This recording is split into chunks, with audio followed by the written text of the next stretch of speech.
로마서 1장 18절에서 23절입니다. 하나님의 진노를 말씀합니다. 하나님의 진노하시는 그 대상은 불의로 진리를 막는 사람들, 그들의 모든 경건하지 않음과 불의에 대해서 하나님이 진노하십니다. 불의로 진리를 막는 사람들, 좀 막연하죠. 근데 그 뒤에 19절에 이들의 누군가 나타나는데, 이는 하나님을 알만한 것이 그들 속에 보였는데, 하나님이 그들에게 보이셨는데 창세로부터 보이지 아니한 하나님의 그 능력과 신성을 보여 알려줬는데, 그래서 그들이 알만하며 알고자 하면 알 수 있는데 또 아는데, 하나님을 영화롭게 하지 않고 감사하지 않고 허망하며 미련한 마음으로 어두워져 하나님의 영광을 새와 짐승과 기어다니는 동물 모양의 우상으로 만든 사람들입니다. 누구게요? 우상을 만든 사람들. 종교입니다. 종교. 우리 하나님은 모든 종교를 심판하십니다. 기독교는 종교가 종교 중에 하나로 분류는 되지만 다른 종교하고 달라요. 기독교는 진리입니다. 하나님의 말씀. 그래서 하나님을 알만한 것이 성경에 나와요. 근데 다른 종교는 하나님을 알만한 것들을 다 왜곡시켜 23절에 썩어지지 아니한 하나님의 영광을 썩어질 사람, 새와 짐승, 동물 모양으로 바꾸었다. 하나님을 다른 것으로 바꾼 게 종교입니다. 요즘 종교다원 이런 말 들어보시죠. 혹은 다원주의 사회. 종교다원은 모든 종교는 다 비슷비슷하다. 기독교에만 구원이 있는 것이 아니고 다른 종교에도 구원이 있다. 기독교의 하나님만 하나님이 아니라 다른 종교의 신도 하나님입니다. 같은 하나님인데 믿는 종교만 다르다. 이런 말을 하는데 성경은 이걸 부정합니다.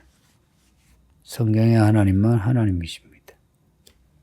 안 믿는 사람은 이런 말을 좀 불편해하죠. 불편해하는 그 마음은 이해하지만 성경의 하나님은 하나님이십니다. 여러분이 성경과 이 교회의 성경과 다른 종교의 그 경전을 한번 비교할 수 있으면 비교해 보세요. 혹은 그 종교를 믿는 믿음 생활을 비교할 수 있으면 비교해 보세요. 기독교는 달라요. 무슨 의식이 다르다, 구조가 다르다 이게 아니고 안에 내용이 달라요. 그러니 성도님들, 하나님의 진노가 가장 먼저 하나님의 영광을, 그러니까 하나님의 형상을 사람이나 짐승의 우상으로 만든 이 종교를 조심하세요.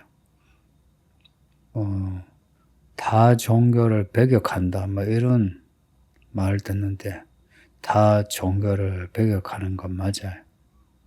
그래서 구약을 보시면 하나님이 다 종교 믿는 이스라엘을 그냥 안 두셨어요. 그들을 치셨어요. 그러면 그들이 하나님께 돌아와 하나님만 믿었어요. 지금도 똑같아요. 기독교는 성경만 믿고요. 성경을 왜곡시키거나 털어버리거나 혹은 성경을 안 믿는 종교는 같이 어울리지 않아요. 교회는 가톨릭을 비롯해서 다른 종교와 어울리는 거 아니에요. 왜 그렇게 독단적이냐 이렇게 볼 수 있는데 우리 하나님이 하나님이십니다. 나는 나다 하신 하나님이에요. 그 하나님을 다른 것으로 대체를 한다. 하나님에 대한 모독이고 그게 경건하지 않음과 불의입니다. 경건하지 않은 불경건 그리고 불의 이게 종교예요. 대부분 종교가 경건을 가장하죠. 그리고 어느 정도의 도덕과 윤리를 가지고 있고 또 공동체성을 가지기 위해서 어떤 구조를 가지고 있어요. 다 성경을 모방한 겁니다. 근데 짝퉁은 다 불태워 버린다 그러죠. 성경의 짝퉁은 하나님이 다 불태워 버리십니다. 신화와 관련해서 종교와 관련해서 신화를 이야기 드리면요. 제가 한 20년도 더 전에 책방에서 한 책방에서 에밀 드르켐의 종교생활의 원초적 형태라는 책을 제가 구입했어요. 알고서 구입한 게 아니고 이렇게 책을 뒤적거리는데 내용이 좋더라고요. 그 나중에 보니 이 책이 종교에 대한 고전적인 책이더라고요. 호주 원주민들의 종교, 그 토템 종교를 연구했는데 그 하나의 토템을 믿는 그 종교 집단은요, 하나의 사회 이루고요, 또 도덕 윤리 공동체 이루고요, 그리고 그 공동체는 거룩한 것과 거룩하지 않은 것을 구별해서 거룩하다 하는 것은 그 공동체가 지킴으로 공동체성을 더 강화시키는 거예요. 거룩하지 않은 것에 대해서 거룩하지 않다 하고 배격을 하는 거예요. 해서 다른 부족이 다른 것을 경건하다 여기는 자기 부족이 불경건하다라고 여기는 것을 다른 부족이 경건하다 여기면 그러면은 이제 싸움이 일어나는 겁니다. 해서 싸워 이렇게 영향력을 넓히는 겁니다. 이게 이제 종교의 원초적인 형태래요. 그거는 어떤 토템에 대한 부분적인 연구고요. 그 외에 이 일반적인 종교는 신에 대한 거죠. 그 신을, 우리 하나님을 본 사람이 없거든요. 근데 우리가 살아가는 이 세상에 하늘과 땅에 있는 자연 그리고 사람에게 일어날 일들 보면 신이 있다.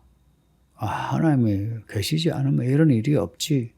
이런 절경이 없지. 이런 마음이 들 때 있죠.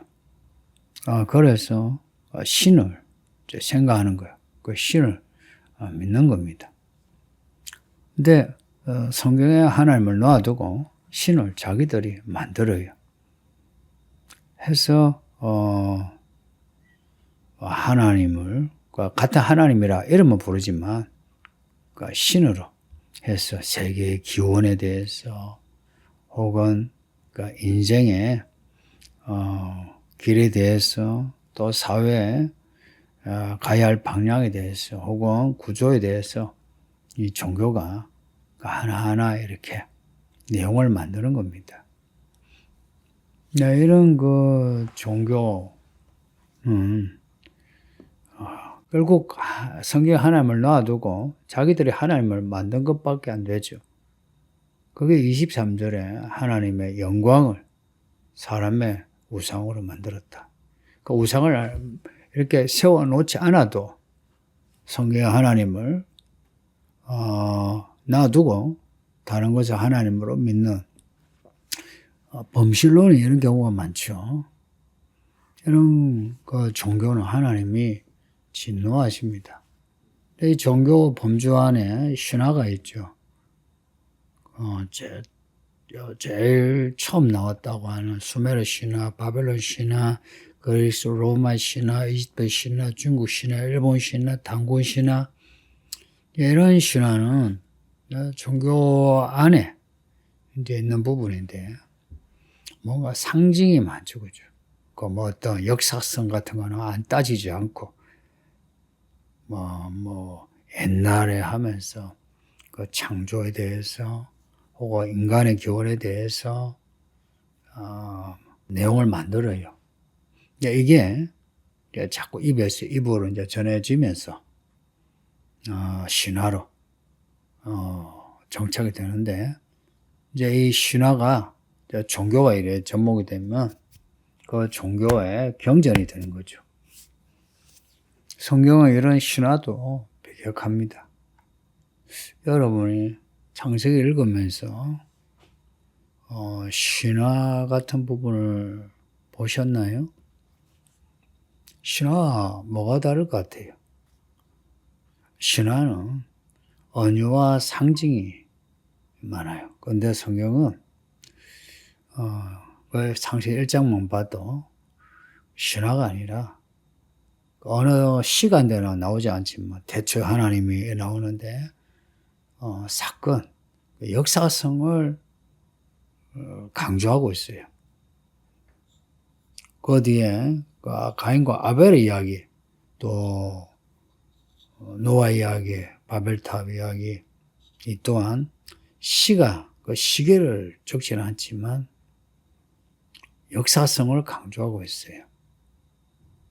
물론 성경에 이 내용이 역사적인 어떤 유물로 혹은 흔적으로 남아 있느냐, 그 팩트를 다 따질 수 있느냐, 그렇지는 않은데, 근데 그 안에는 내용이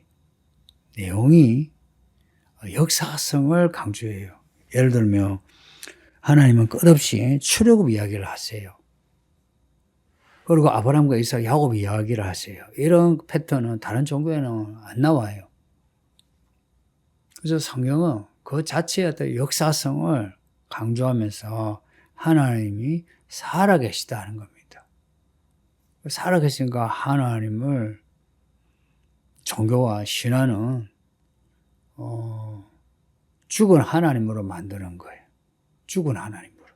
그 죽은 하나님과 사는 하나님의 그 차이점을 이야기하면 살아계신 하나님은 이 세계를 그리고 우리를 주관하여 그래서 우리는 하나님을 따라가야 돼요. 그런데 죽은 하나님은 뭐냐면 사람들이 만든 하나님이에요. 그래서 그 하나님을 순종한다 이런 개념이 아니고 사람들이 생각하고 깨닫고 하는 바 혹은 결정한 바를 추구하는 게 그게 죽은 하나님이에요. 우리가 믿는 하나님은 살아계신 하나님이에요.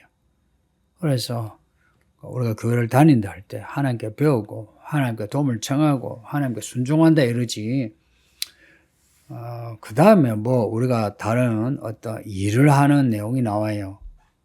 근데 다른 종교는 그렇지 않죠. 자기들의 행위에 많이 치우쳐 있어요. 하나님은 이 종교를 그냥 안 둔다는 거. 모든 경건하지 않음과 불의는 종교에서 비롯돼요. 성도님들. 우리가 이렇게 교회 다니면 예수님을 믿는 거, 저처럼 목사 되고 집사 되고 권사 되고 한 거, 하나님이 살아계신 하나님 우리를 부르셨다는 거 믿으시고 왜 부르셨나?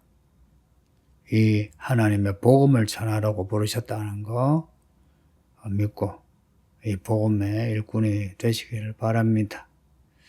아버지 하나님 감사합니다. 우리 하나님이 이렇게 살아계셔 이렇게 말씀하여 주셔 우리로 하여금 하나님을 믿어 이 복음으로 믿음으로 구원받게 하시니 감사합니다. 모든 성도들이 성경의 하나님을 알아가게 하소서. 이 세상에 만든 신에 대해서 또 신화에 대해서 종교에 대해서 거기에 빠지지 않게 하시고 오직 예수 그리스도의 복음으로 구원받게 하시며 끝까지 하나님의 진리로 살게 하소서. 감사하고 예수님 이름으로 기도합니다. 아멘.